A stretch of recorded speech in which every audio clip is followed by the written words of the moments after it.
नमस्ते सबै साथीहरुमा।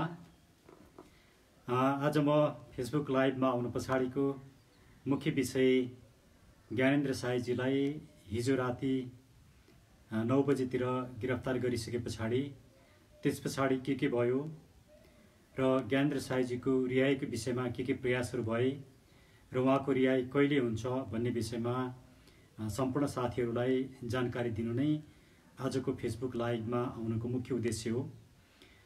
त्यसैले यो फेसबुक लाइभमा म सबभन्दा पहिला त के भयो भन्ने घटनाको बारेमा केही कुराहरू राख्छु।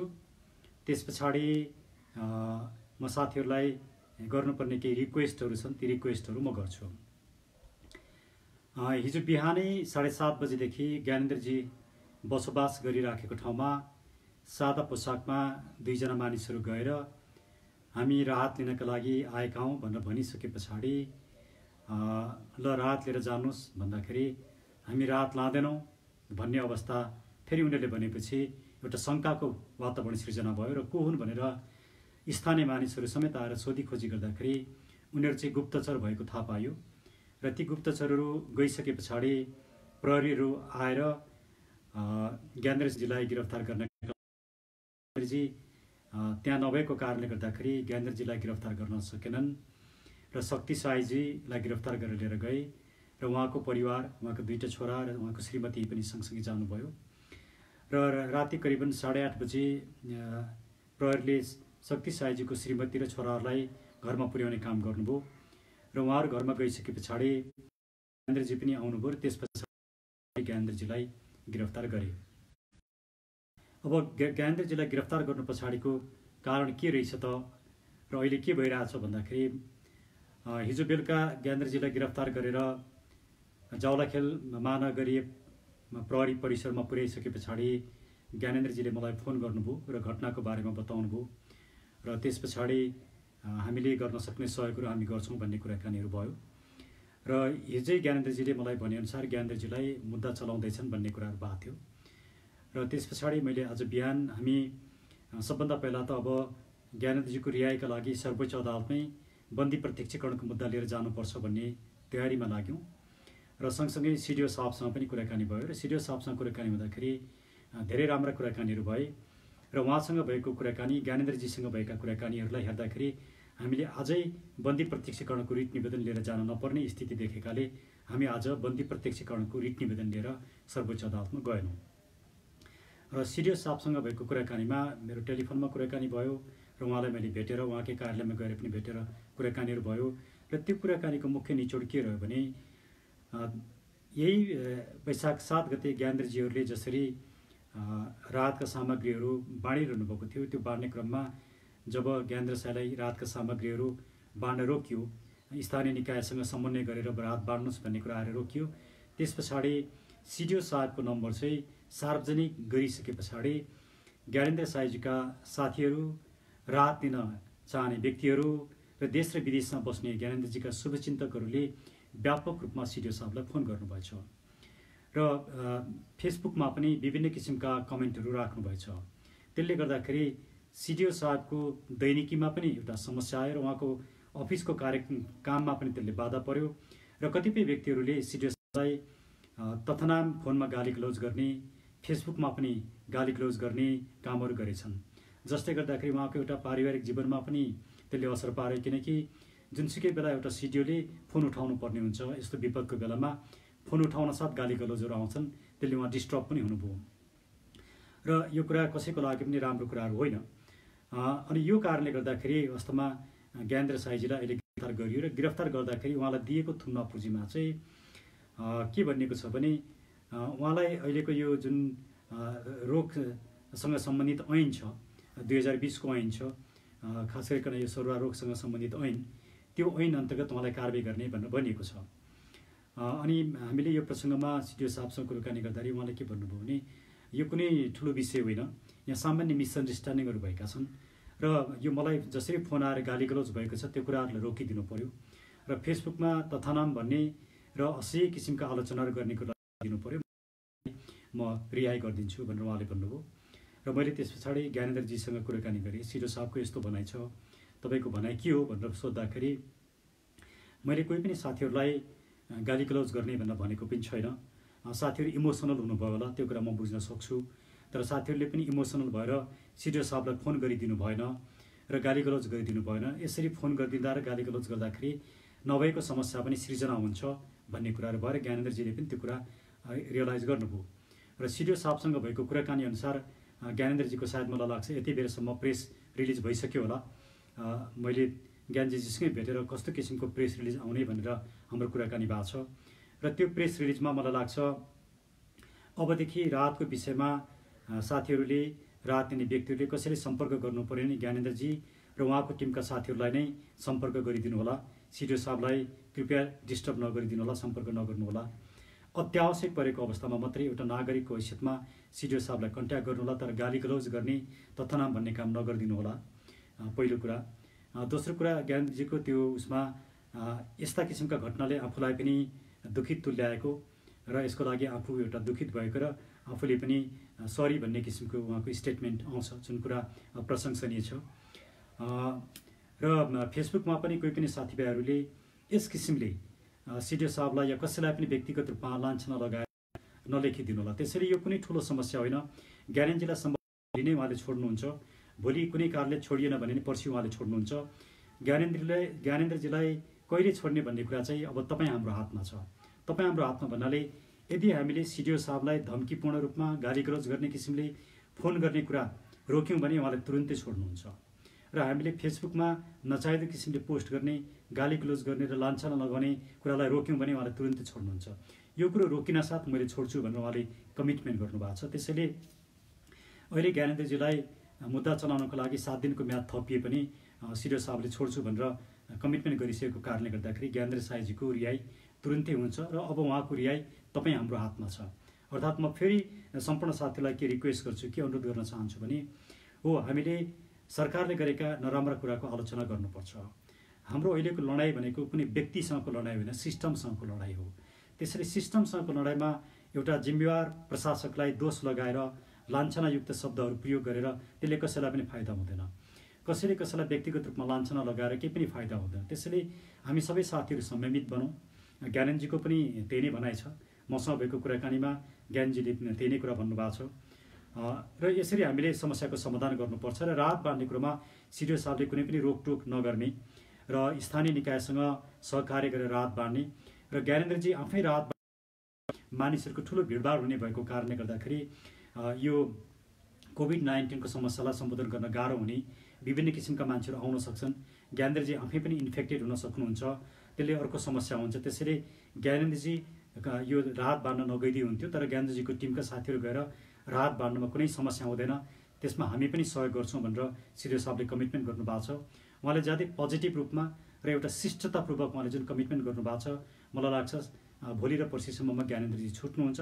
तर उहाँलाई छिटो छुटाउनको लागि यदि हामीले प्रयास गर्ने भने सबै साथीहरूले यही मैले जे कुरा मेसेजहरू तपाईँहरूलाई अनुरोध गरिरहेको छु, यो कुरा आफूले पनि फेसबुक लाइभ गरौँ, आफूले पनि फेसबुकमा लेखौँ र गाली गलौजका कुराहरू बन्द गरौँ, सिडिओ साहबलाई फोन गर्ने कुरा बन्द गरौँ र यो कुरा हामीले जति सक्दो छिटो बन्द गराउन सक्छौँ। ज्ञानेन्द्रजी त्यति छिटो, शक्ति साईजी त्यति छिटो छुट्नुहुनेछ। मैले यहाँहरूलाई यति नै निवेदन गर्दछु। र अन्तमा म के निवेदन गर्छु भने मुलुक साँच्चै नै अप्ठ्यारो अवस्थामा छ। हामी मुलुकका समस्याहरू हामी बुझ्न सक्छौँ, हामी सबैलाई सहयोग गरिराखेका छौँ, हामी लकडाउनमा बसिरहेका छौँ र नियमको पालना गरेका छौँ। ज्ञानेन्द्रजीले पनि नियमको पालना गर्नुभयो। सिडिओ साहबले रोक्नुहोस् राहत बाँड्न भनेपछि उहाँले रोक्नु भएको छ, उहाँले पनि नियमको परिपालन गर्नुभएको छ। ज्ञानेन्द्रजीको व्यक्तिगत रूपमा कुनै पनि कमी कमजोरी भएको छैन।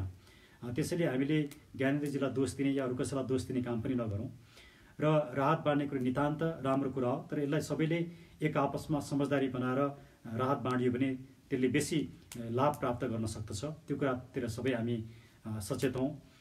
तर यति हुँदाहुँदै पनि नेपाल सरकारको तर्फबाट केही नीतिगत रूपमा कमी कमजोरी रहेका छन्, पोलिसी फेलियर भएको छ।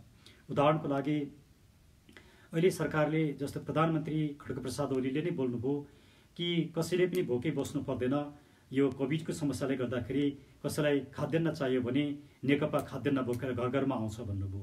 यो बेला नेकपा खाद्यान्न बोकेर आउने होइन, यो बेला सरकारले गर्ने हो। त्यसैले जुन एउटा दलीय संरचनामा यत्रो एउटा मानवीय सङ्कटलाई पनि कुनै न कुनै किसिमले प्रभावित पार्ने जुन किसिमका कुराहरू माथिल्लो स्तरबाट आएका छन् त्यो ज्यादै दुःखनीय छ। त्यसैले म सरकारलाई पनि रिक्वेस्ट गर्न चाहन्छु, प्रधानमन्त्रीलाई पनि, कि यो दलीय विषय होइन, यो सम्पूर्ण मुलुकको विषय हो। सम्पूर्ण नागरिकले साथ दिएका छन्। तपाईँसँगका राजनैतिक मतभेदहरूलाई कोभिडको समाधान भइसके पछाडि हामी फेरि छलफल गरौँला। तर अहिले तपाईँले पनि राजनैतिक रूपमा कुनै पनि गल्ती नगर्नुहोस्। तपाईँ अहिले दलीयकरण नगर्नुहोस् मुलुकलाई, र सरकारको भूमिका अदा गर्नुहोस्, र हामी नागरिकहरू सहयोग गर्छौँ भन्ने मेसेज हामीले दिनुपर्छ। र दोस्रो कुरो, विकराल अवस्थामा विद्युत कर्पोरेसनले बिजुलीको बिल तपाईँहरूले तिर्नु भएन भने हामी बिजुली काटिदिन्छौँ भन्ने जुन एउटा धमासपूर्ण रूपमा आएको छ, म कुलमान घिसिङजीलाई सविनयताका साथ के निवेदन गर्छु भने तपाईँको जुन एउटा ठुलो सामाजिक इमेज छ, हामी तपाईँका प्रशंसक हौँ। अहिलेको अवस्थामा कोही पनि मानिसहरू बाहिर गएर बिजुलीको बिल तिर्न सक्दैनन्। सबैसँग एउटा अनलाइन रूपमा तिर्न सक्ने अवस्था पनि हुँदैन। त्यसले गर्दा जबसम्म यो कोभिडको समस्या समाधान हुँदैन तबसम्म कसैको पनि बिजुली काट्ने काम नगरिदिनुहोस्। साथै सरकारले यो कुरामा इन्टरभेन्सन गर्नुपर्छ। सरकारले गर्न सकेन भने यो स्टेटको पोलिसी फेलियर हो। त्यस्तै ब्याङ्कहरूले पनि, मानिसहरू सबै घरमा बसेका छन्, कसैको आय स्रोत छैन, इकोनोमिक रूपमा चाहिँ अहिले एकदमै एउटा क्राइसिस सिर्जना भइसकेको अवस्था छ। यस्तो अवस्थामा ब्याङ्कहरूले मानिसहरूलाई ऋणतिर, इन्स्टलमेन्टतिर भनेर भन्नु राम्रो हुँदैन। मानिसहरूले राखेको डिपोजिटमा चाहिँ 5% ब्याज दिने, तर आफूले दिएको ऋणमा चाहिँ ब्याज दर नघटाउने जुन ब्याङ्कको पोलिसी छ, यसलाई सरकारले नियन्त्रण गर्न सकेको छैन। कम्तीमा पनि 3 महिना ब्याङ्कहरूले ब्याज असुल उपर गर्ने काम गर्नु हुँदैन। यो विषयमा सरकारले तुरुन्तै एउटा उचित कदम चाल्नुपर्छ, अदरवाइज एउटा पोलिसी फेलियर हुन्छ। त्यस्तै इन्टरनेट दिने कम्पनीहरूले पनि तपाईँहरूले इन्टरनेटको बिल तिर्नु भएन भने हामी इन्टरनेट काट्छौँ भनेर धम्क्याउने काम भएको छ। त्यो काम तत्काल बन्द गर्नुपर्छ, र अहिले कसैले पनि पैसा तिर्न सक्दैन।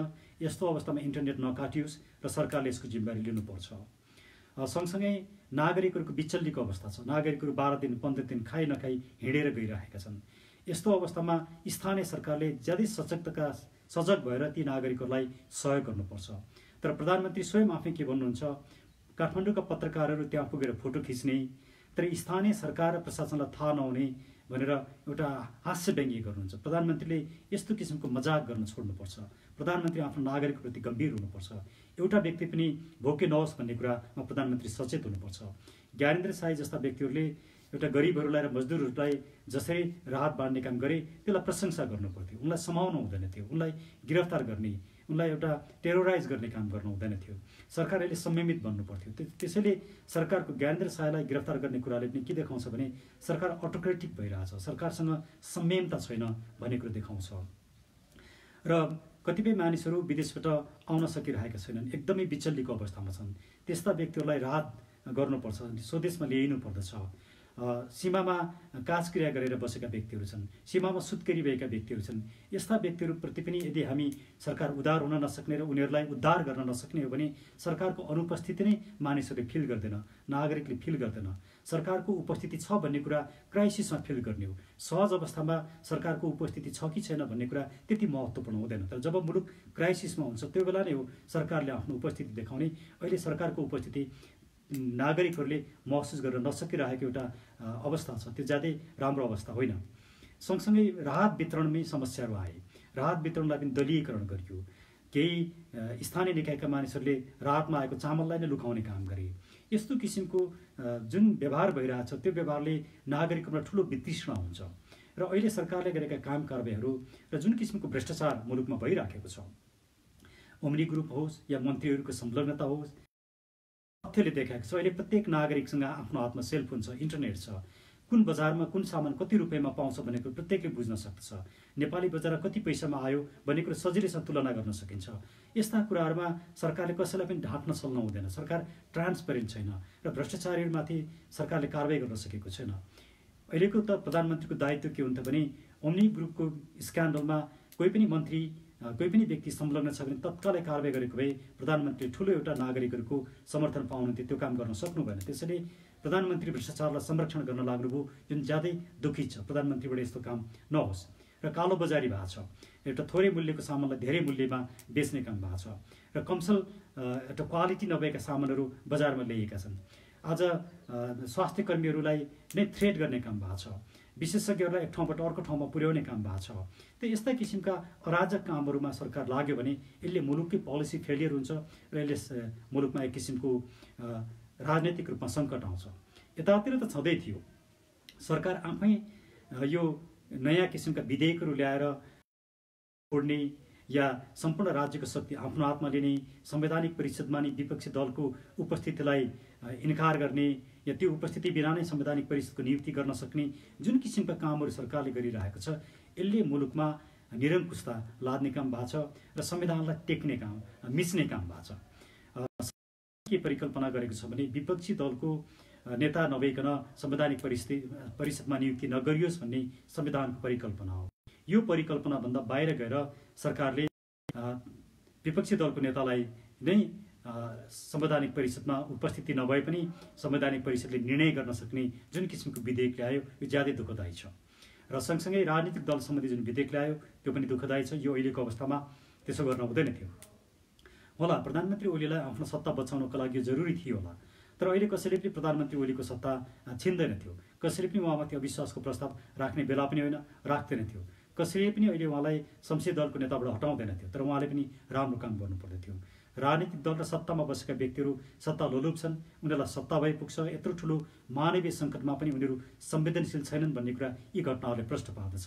त्यसैले म समग्रतामा के भन्छु भने अब सम्पूर्ण भ्रष्टाचार विरोधी अभियन्ताहरू, एउटा राष्ट्रवादी जनसमुदायहरू, राष्ट्रवादी दलहरू, लोकतान्त्रिक दलहरू, लोकतान्त्रिक नागरिकहरू जसले राष्ट्रियता र लोकतन्त्रमा विश्वास गर्छ, ती सम्पूर्ण राजनीतिक दल, सङ्घ संस्था, अभियन्ता र नागरिकहरू अब एक ठाउँमा आउनुपर्ने आवश्यकता छ। त्यसैले अबको बाटो भनेको हामीले कोभिडसँग फाइट गरेर यसलाई पराजित गर्नुपर्छ।